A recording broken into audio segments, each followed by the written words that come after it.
प्रिय मित्रों, नमस्कार। आप सभी लोगों का आपके अपने यूट्यूब चैनल शिवम एवं सॉल्यूशन में हार्दिक स्वागत और अभिनंदन करता हूँ। देखिए, जो साइंस आपका चल रहा है निरंतर सुपर टेट के लिए, आज प्रकाश से संबंधित कुछ प्रश्न को मैं करवाऊंगा और वही प्रश्न मैं करवाता हूँ जो विगत वर्षों में आपकी परीक्षाओं में पूछा जा चुका है। और ये जितने भी प्रश्न होंगे 10 प्रश्न है आपका जो वेरी मोस्ट इम्पॉर्टेंट आपके लिए होगा। तो चलिए शुरू करते हैं। सभी प्रश्नों को आपको बहुत ही अच्छे से पढ़ना है और ध्यान देना है एक एक प्रश्नों पर। आप प्रत्येक प्रश्नों का स्क्रीनशॉट भी ले सकते हैं, नोट बना सकते हैं और रख सकते हैं। तो चलिए शुरू करते हैं। देखिए, पहला प्रश्न आपका लिखा हुआ है कि मानव नेत्र में शलाकाओं और शंकुओं के विषय में सही कथन का चयन कीजिए। आपको सही चीज पर चुनना है कि मानव नेत्र में जो शलाकाएं और शंकुएं होती हैं उसके लिए क्या सही है क्या सत्य है। पहला दिया गया है कि शंकु मंद प्रकाश के लिए सुग्राही होते हैं। दूसरा है शलाकाएं तीव्र प्रकाश के लिए सुग्राही होती है। और तीसरा दिया गया है शंकु तीव्र प्रकाश के लिए सुग्राही होते हैं। और डी ऑप्शन है शलाकाएं वर्णों यानी रंगों की अनुभूति कर सकती हैं। अब इसमें से जो एकदम सही जवाब है उसी को बताना है। तो देखिए, मानव नेत्र में जो शलाकाएं होती हैं और जो शंकु होता है ये तीव्र प्रकाश के लिए क्या होते हैं, सुग्राही होते हैं। तो मानव नेत्र में जो आपका शलाकाएं होता है और शंकु होता है ये किसके लिए जाना जाता है, तो बोलोगे कि तीव्र प्रकाश के लिए। किसके लिए? तीव्र प्रकाश के लिए ही जाना जाता है। तो तीव्र प्रकाश के लिए इसमें से आपका कौन आंसर सही जाएगा, तो सी नंबर जो बनेगा यहाँ पे एकदम राइट जवाब हो जाएगा। यहाँ पे सी नंबर एकदम करेक्ट है कि शंकु तीव्र प्रकाश के लिए क्या होती है, सुग्राही होते हैं। तो यहाँ पे सी नंबर आप लोगों का एकदम करेक्ट जवाब हो जाएगा। चलिए देखिए अगला प्रश्न। क्या लिखा हुआ है कि मानव नेत्र के रेटिना पर बने किसी वस्तु के प्रतिबिंब का प्रभाव रेटिना पर लगभग कितने समय तक बना रहता है। देखिए, अगर हम यहाँ से बात करें कि मानव नेत्र में प्रकाश किसके द्वारा भेजा जाता है, जैसे आंख है, आपका नेत्र है, इसमें प्रकाश जो होता है किस भाग से होकर जाता है, तो भाग आपका क्या होता है, कार्निया होता है। ये आपको याद कर लेना है। और इसमें क्या बताया गया है कि रेटिना पर लगभग कितने समय तक ये बना रहता है। तो आपका पहला दिया गया 1/15 सेकंड, 1/25 सेकंड, 1 सेकंड और 1/2 सेकंड यहाँ पे दिया गया है। तो लगभग कितने समय तक बना रहता है, तो लगभग आपका 1/15 सेकंड तक ही क्या होता है, बना रहता है। तो यहाँ पे आपका क्या हो जाएगा, जो ये ऑप्शन बनेगा एकदम आपका करेक्ट जवाब हो जाएगा। क्योंकि मानव नेत्र के रेटिना पर बने किसी वस्तु के प्रतिबिंब का जो प्रभाव होता है ये रेटिना पर लगभग 1/15 सेकंड तक बना रहता है। चलिए अगला प्रश्न आप लोग देखेंगे, तीसरा नंबर। स्वच्छ आकाश नीला दिखाई देता है क्यों? स्वच्छ आकाश जो होता है नीला आपको क्यों प्रतीत होता है, ऐसी कौन सी घटना है, उसी के बारे में बताना है।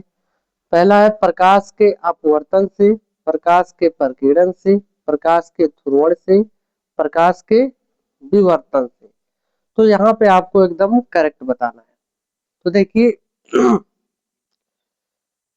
यहाँ पे जो आपका करेक्ट आंसर बनेगा प्रकाश के प्रकीर्णन से बनेगा। किससे होता है, प्रकाश के परिकीर्णन से होता है। तो यहाँ पे बी ऑप्शन जो बनेगा एकदम करेक्ट बन जाएगा। प्रकाश का प्रकीर्णन होता क्या है, देखिए, जब किसी ऐसे माध्यम से गुजरता है, यानी जब जो प्रकाश होता है आपका, जैसे लाइट हो गया जिसको आप प्रकाश कहते हैं, जब किसी ऐसे माध्यम से गुजरता है जिसमें धूल के कण, किसके कण, जिसमें धूल के कण तथा अन्य पदार्थ के अत्यंत जो सूक्ष्म कण होता है, सूक्ष्म कण का मतलब क्या होता है कि इसको हम सिर्फ सूक्ष्मदर्शी की सहायता से देख पाते हैं, ऐसे कण सूक्ष्म कण होते हैं आपके।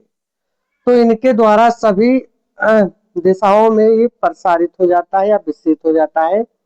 तो इसी घटना को हम क्या कहते हैं, प्रकाश का प्रकीर्णन कहते हैं।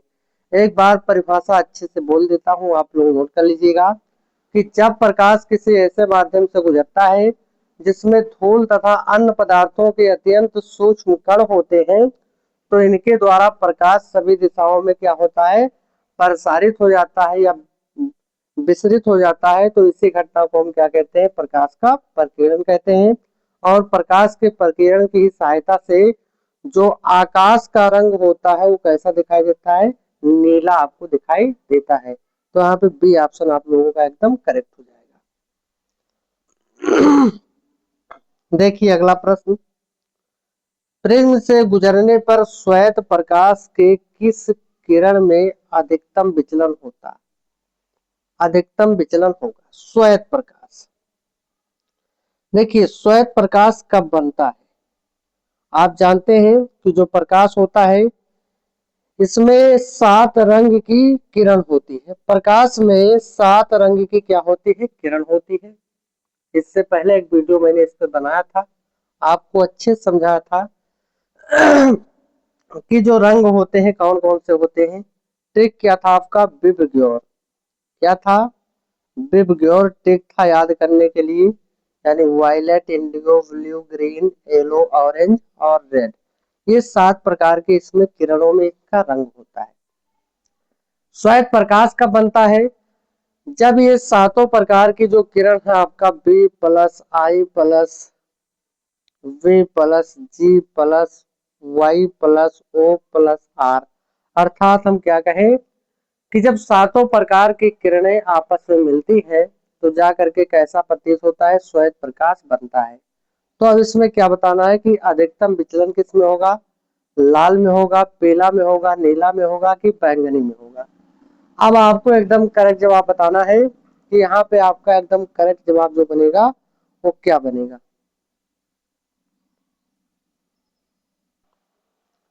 देखिए इसमें से आपका क्या सही जाएगा, इसमें से आपका डी नंबर एकदम करेक्ट जाएगा। कौन सा, बैंगनी। बैंगनी आपका यहाँ पे सबसे अधिक विचलन करेगा। देखिए सभी बातों को मैं यहाँ पे लिख दे रहा हूँ, अच्छे से आपको नोट कर लेना है। देखिए अगर हम बात करें वर्ण विक्षेपण में, किसमें, वर्ण विक्षेपण में, तो वर्ण विक्षेपण में होता क्या है, वर्ण विक्षेपण में जो आपका बैंगनी रंग होता है, कैसा रंग, बैंगनी जो रंग होता है, इसका विचलन जो होता है भैया जी, तो बोलोगे कैसा होता है, तो इसका विचलन सबसे अधिक होता है, सबसे अधिक होता है। तो एक बात तो आप पहले ये नोट कर लीजिए कि वर्ण विक्षेपण में बैंगनी जो रंग होगा उसका विचलन क्या होगा, सबसे अधिक होगा। अच्छा अब बात आती है लाल क्या होगा, तो लाल रंग का जो होगा, लाल रंग का यहाँ पे जो विचलन होगा वो कैसा होगा, तो लाल रंग का जो विचलन होता है ये सबसे कम होता है। क्या होता है, सबसे कम होता है। इसको भी आप लोग नोट करेंगे कि लाल रंग का जो विचलन होगा सबसे कम होगा, एक बार इसको भी नोट कीजिए। अच्छा अब इसके तरंग दैर्ध्य पर क्या प्रभाव पड़ता है, तो देखिए जो बैगनी रंग का होता है, बैगनी रंग की तरंग दैर्ध्य का तरंग दैर्ध्य, बैगनी रंग का जो तरंग दैर्ध्य होगा वो सबसे कम होगा। अगर तरंग दैर्ध्य की बात आएगी तो क्या होगा, सबसे कम होगा। और लाल रंग के लिए अगर पूछा जाएगा तो ये क्या होगा, सबसे अधिक होगा। ये आपको याद करना है, क्या याद करना है कि वर्ण विक्षेपण में बैगनी रंग का विचलन सबसे अधिक और लाल रंग का विचलन सबसे कम होता है। अगर इसके तरंग दैर्ध्य की हम बात करें तो बैगनी रंग का जो तरंग दैर्ध्य होगा क्या होगा, सबसे कम होगा, और लाल रंग का जो तरंग दैर्ध्य होगा सबसे अधिक होगा। चारों बातों को आप अच्छे से नोट कर लेंगे। देखिए अगला प्रश्न आपके सामने लिखा हुआ है, क्या है, यफ और 2f के बीच रखी वस्तु का उत्तल लेंस द्वारा बना प्रतिबिंब होता है, कैसे होता है, वास्तविक एवं सीधा, आभासी एवं उल्टा, आभासी एवं सीधा, वास्तविक एवं उल्टा। तो जब यफ, यफ का मतलब है कि फोकस एक फोकस, और यहाँ पे 2f का मतलब है कि द्वितीय फोकस। यानी जब वस्तु f और 2f के बीच में रखी जाती है तो उत्तल लेंस द्वारा जो प्रतिबिंब बनता है कैसे बनता है ये आपको बताना है। तो यहाँ पे आपका कौन सा करेक्ट हो जाएगा, यहाँ पे आपका डी ऑप्शन जो होगा एकदम करेक्ट होगा, वास्तविक एवं उल्टा बनेगा। जब वस्तु f और 2f पर रखी जाएगी और उत्तल लेंस का प्रतिबिंब पूछा जाएगा कि कैसा बनता है, तो आप बोलोगे कि वास्तविक एवं कैसा बनता है, उल्टा बनता है। तो यहाँ पे आपका एकदम करेक्ट जो ऑप्शन होगा डी ऑप्शन एकदम सही जाएगा।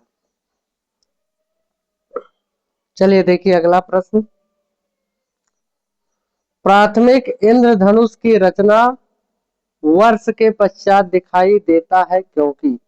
प्राथमिक इंद्रधनुष की रचना वर्षा के पश्चात दिखाई देता है क्योंकि। वर्षा के बाद में यानी जब बारिश होती है उसके बाद में क्यों दिखाई देता है। बूंदों में परावर्तन होता है, छोटी बूंदों द्वारा सूर्य की किरण का पूर्ण आंतरिक परावर्तन होता है, बूंदों में विवर्तन होता है कि बूंदों में द्वि अपवर्तन होता है। अब आपको यहाँ पे एकदम करेक्ट जवाब बताना है कि क्या होता है। तो देखिए वर्षा के पश्चात कब की बात है,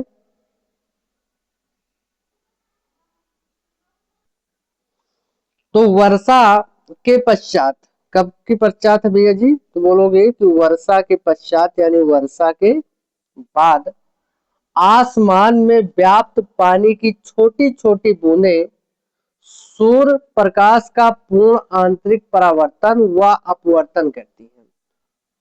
जो छोटी छोटी बूंदें होती है वो सूर्य प्रकाश का पूर्ण आंतरिक परावर्तन व अपवर्तन करती है, जिस कारण इंद्रधनुष दिखाई पड़ता है। तो यहाँ पे आपका जो बी ऑप्शन बनेगा ये एकदम करेक्ट हो जाएगा कि छोटी बूंदों द्वारा सूर्य की किरण का पूर्ण आंतरिक परावर्तन हो जाता है। यहाँ पे बी ऑप्शन आप लोगों का एकदम करेक्ट जाएगा। अब देखिए पूर्ण आंतरिक परावर्तन का मतलब क्या होता है, थोड़ा समझ लीजिए। ये दो माध्यम आपके पास है, पहला माध्यम आपका वायु हो गया, दूसरा माध्यम आपका इधर मान लीजिए कि ये जल यहाँ पे भर दिया गया, इसमें क्या है जल है, ऐसे जल का माध्यम आ गया। अब वायु वाले माध्यम को हम क्या कहते हैं, विरल माध्यम कहते हैं, और जल वाले माध्यम को हम लोग क्या कहते हैं, तो सघन माध्यम कहते हैं।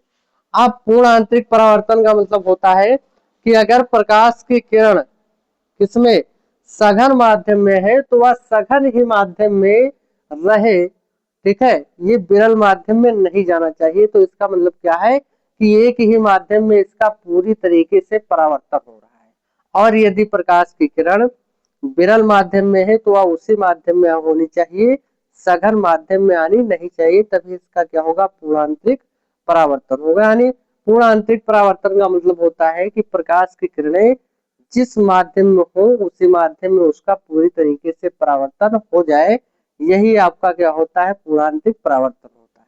ठीक है, तो चलिए देखिए अगला प्रश्न।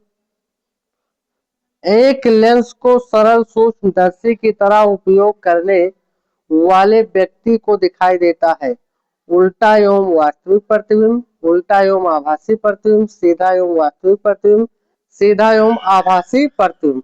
अब क्या बताना है कि एक लेंस को सरल सूक्ष्मदर्शी की तरह उपयोग करने वाले व्यक्ति को दिखाई देता है, तो इसमें कैसे दिखाई देता है, तो बोलोगे कि सरल सूक्ष्मदर्शी द्वारा सीधा व आभासी प्रतिबिंब दिखाई देता है। कैसा, सीधा व आभासी प्रतिबिंब उसको दिखाई देता है। तो यहाँ पे आपका कैसा दिखाई देगा, सीधा व आभासी प्रतिबिंब दिखाई देगा, जो कि आपके डी ऑप्शन में है। तो डी ऑप्शन यहाँ पे एकदम करेक्ट हो जाएगा। इससे हम प्राय 10 गुना, अगर हम बात करें तो क्या कहोगे कि इससे हम प्राय 10 गुना, कितना गुना, 10 गुना परिवर्धित प्रतिबिंब देख सकते हैं। कैसा प्रतिबिंब, तो बोलोगे कि परिवर्धित जो प्रतिबिंब होता है 10 गुना हम क्या करते हैं देख सकते हैं। तो यहाँ पे डी ऑप्शन आप लोगों का एकदम करेक्ट जवाब हो जाएगा। चलिए अगला प्रश्न देखेंगे। बरसात के दिनों में जल पर बनी तेल फिल्म रंगीन दिखने का कारण है।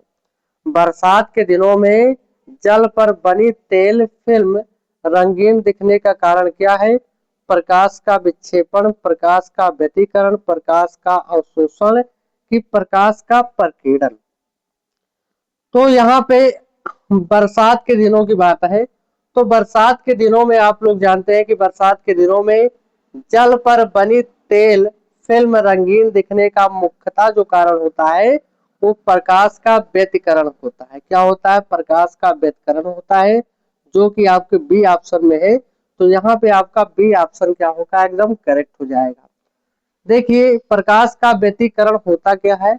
इतना बड़ा परिभाषा है तो मैं लिख नहीं पाऊंगा, लेकिन मैं आपको समझा दे रहा हूं बोल के। देखिए, जब समान आवृत्ति के दो प्रकाश तरंगे जिनकी आवृत्ति कैसी हो? समान हो।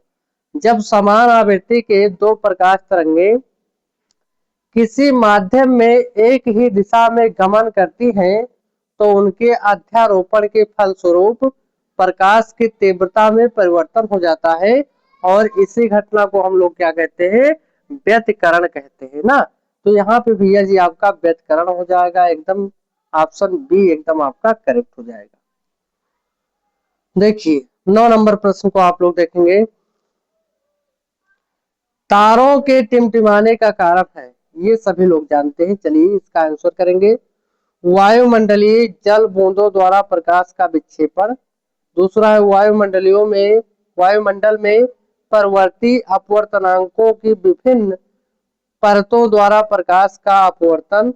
और सी नंबर है वायुमंडलीय धूल कणों द्वारा प्रकाश का प्रकीर्णन। और डी नंबर है बादलों द्वारा प्रकाश का आंतरिक परावर्तन। और इसमें से आपको करेक्ट जवाब बताना है कि करेक्ट जवाब क्या हो जाएगा। तो देखिए, तारों द्वारा निकला हुआ प्रकाश जो होगा, क्या कहोगे कि तारों द्वारा निकला हुआ प्रकाश वायुमंडल की विभिन्न परतों को पार करता हुआ पृथ्वी तक पहुंचता है। जब आसमान यानी तारे से कोई प्रकाश निकलता है तो क्या होता है? प्रकाश वायुमंडल की जितनी भी परत पड़ती हैं उनको क्या करता है? पार करता हुआ पृथ्वी तक पहुंचता है। परतों का अपवर्तनांक यहाँ पे कैसा हो जाता है? तो परतों का जो अपवर्तनांक होगा वो कैसा होगा? भिन्न भिन्न होगा, यानी अलग अलग प्रकार का हो जाता है। तो यहाँ पे अगर हम बात करें कि तारे टिमटिमाते हुए किस घटना के कारण दिखाई देते हैं, तो आप बोलोगे कि वायुमंडल में परिवर्तित अपवर्तनांक की विभिन्नता परतों द्वारा प्रकाश का प्रकीर्णन, जो कि आपके बी ऑप्शन में है। तो बी ऑप्शन आप लोगों का एकदम यहाँ पे करेक्ट हो जाएगा। चलिए, नेत्र का वह भाग जो प्रकाश के गमन को नियंत्रित करता है क्या कहलाता है? नेत्र का वह भाग जो प्रकाश के गमन को नियंत्रित करता है क्या कहलाता है? गमन का मतलब होता है चलना, ठीक है। आइरिस कहलाता है, लेंस कहलाता है, कार्निया कहलाता है कि रेटिना कहलाता है। देखिए, अभी कार्निया के बारे में मैंने आपको बताया था कि कार्निया के द्वारा ही नेत्र में प्रकाश को क्या किया जाता है। तो बोलोगे कार्निया के द्वारा नेत्र में क्या करते हैं? प्रकाश को भेजते हैं या प्रकाश भेजा जाता है। लेकिन यहाँ पे दूसरा कुछ बताना है कि गमन को नियंत्रित करता है, उसको हम लोग क्या कहते हैं? तो यहाँ पे आपका आंसर क्या बनेगा कि उसको हम आइरिस कहते हैं। क्या कहते हैं? उसको आइरिस कहते हैं। यहाँ पे ए नंबर जो आपका है एकदम करेक्ट हो जाएगा। आइरिस क्यों कहते हैं? क्योंकि आइरिस कैमरे के डायाफ्राम, जो आइरिस होता है कैमरे के डायफ्राम, क्या बोलोगे? कैमरे के किसके? कैमरे बोलोगे ना, कमरा नहीं बोला, कैमरे बोलना है। कैमरे के डायफ्राम की तरह ही कार्य करता है। इसकी तरह क्या करता है? तो बोलोगे कि कार्य करता है। ठीक है, तो यहाँ पे आइरिस आपका हो जाएगा एकदम, ये नंबर जो आपका जवाब है एकदम करेक्ट ऑप्शन हो जाएगा। तो ये थे मोस्ट इंपॉर्टेंट एमसीक्यू 10 क्वेश्चन, ठीक है। तो इन सभी क्वेश्चनों को मैं आशा करता हूँ कि आप लोगों को अच्छे से समझ में आ गया होगा। सभी प्रश्नों का स्क्रीनशॉट लेकर के एक बार दोबारा पढ़ें। जितना आप रिवीजन करोगे उतना ही आपके लिए समझ लीजिए कम है, क्योंकि बहुत दिनों के बाद आपका सुपर हिट आया हुआ है, ठीक है। तो इसमें से मैं यही चाहूंगा कि जितने भी लोग पढ़े वो सफल होकर ही जाए। तो चलिए मिलते हैं फिर, तब तक के लिए धन्यवाद।